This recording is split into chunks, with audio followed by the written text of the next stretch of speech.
अनुज ने बताए समर के आखिरी शब्द। अनुपमा हुई पूरी तरीके से हैरान। असली विनर निकले वनराज। जी हाँ, क्या है पूरी खबर, चलिए आपको बताते हैं कि आखिरकार इस ट्रैक में आप क्या देखेंगे अपकमिंग और किस तरीके से ये सारी राज खुलेंगे। वनराज पे क्यों इल्जाम लगेगा, पलटवार होगा और क्या थे ऐसे आखिरी शब्द समर के जिसे सुनने के बाद पूरी तरीके से शॉक है अनुपमा। चलिए आपको सारी बातें बताते हैं, लेकिन उससे पहले बता दें ये सारी बातें बेबुनियादी नहीं है।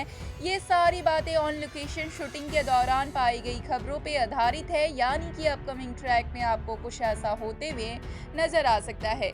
तो जरूर से ही इतनी मेहनत के लिए वीडियो को लाइक, चैनल पे नए हैं तो चैनल को सब्सक्राइब और पास खड़े घंटे बटन को दबा दें ताकि ऐसी और तमाम खबरें आप तक सही समय पर पहुंचती रहे। तो चलिए वीडियो की शुरुआत करते हैं दोस्तों, जहां पर हम आप सभी को बता दें कि अपकमिंग ट्रैक में आप देखेंगे कि किस तरीके से समर की मौत का इल्जाम अनुज पर जाता है और ये सब देखकर बहुत ज्यादा परेशान हो जाते हैं अनुज भी, और अनुपमा तो पूरी तरीके से सदमे में होती है। अनुपमा ने एक और तो अपना लाडला बेटा समर खोया है, वहीं दूसरी ओर तो अपनी पूरी जिंदगी, अपनी जान कहीं ना कहीं अनुज खो चुकी हैं, क्योंकि अब जिसने उनके बेटे को मारा है उस इंसान के साथ तो नहीं रह सकती ना अनुपमा। लेकिन अनुपमा का दिल है एक और चीख चीख के कह रहा है कि जो समर है उसकी मौत का राज कुछ और है। वो राज है जिसके पीछे से पर्दा नहीं हट रहा है। वो मौत का राज अब सबके सामने आना चाहिए, ये ठान लेती है अनुपमा, और ये समझ जाती है अनुपमा का दिल चीख चीख के कहता है कि अनुज पूरी तरीके से बेगुनाह है। अनुज से अगर ये गलती हुई है तो गलती से हुई है। अनुज ने कोई पाप नहीं किया है, इसलिए अनुज को सजा नहीं मिलनी चाहिए। भले ही अनुपमा कितनी भी परेशान हो, सदमे में हो, लेकिन अपने प्यार को तो नहीं भूल सकती है। अनुज ने अनुपमा के लिए बहुत कुछ किया है और अनुपमा को भी ऐसे समय में अनुज के लिए सब कुछ करना है, और ये सारी बातें अनुपमा को याद आती है। जहां पे सदमे से बाहर निकलने के बाद अनुपमा सीधे अनुज से मिलने की कोशिश करती है, ये सारे राजों को जानने की कोशिश करती है।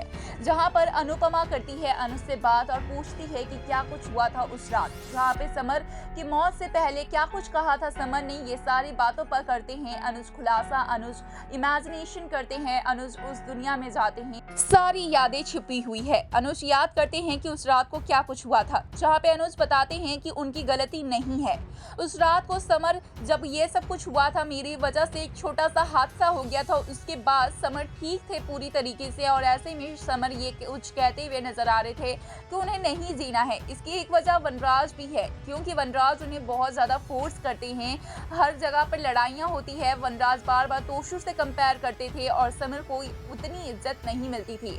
समर कई बार ये सभी चीजें भी अनुज से पहले भी कह चुके हैं, लेकिन अभी फिर से कह रहे थे और साथ ही बता रहे थे उनका जो बेटा है, उनका जो बच्चा है, वो पूरी तरीके से वनराज जैसा ना हो, इस बात का ख्याल रखेंगे। वनराज जैसा पिता नहीं बनना चाहते हैं समर, ये सारी बातें कहते हुए समर नजर आ रहे थे। जहाँ पे हम देखेंगे कि वनराज का इसके पीछे कहीं ना कहीं कुछ हाथ है, जिसकी वजह से जो अनुपमा है ये सारी बातें सुनती है तो पूरी तरीके से शॉक्ड हो जाती है। हमने जैसा शूटिंग के दौरान देखा कि बार बार अनुज अनुपमा बात कर रहे होते हैं और अनुज कुछ ऐसा बता रहे होते हैं अनुपमा को, जिसे सुनकर अनुपमा हैरान हो रही होती है, और उसी तरफ कैमरा पे फोकस किया जा रहा था वनराज के, यानी अनुज जो कुछ भी कह रहे थे वो वनराज के बारे में कह रहे थे, और वो जो कुछ भी बता रहे थे वो वनराज से रिलेटेड था, जो बिल्कुल शॉकिंग था। इसी वजह से वनराज के चेहरे पे बार बार कैमरा जूम किया जा रहा था।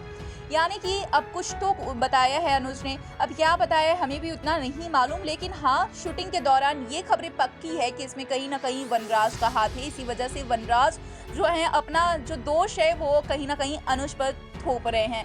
अब इस पर अनुपमा खुलासा करेगी, पता लगाएगी, तो इस पर क्या है आपकी राय, हमें कमेंट्स में बताएं।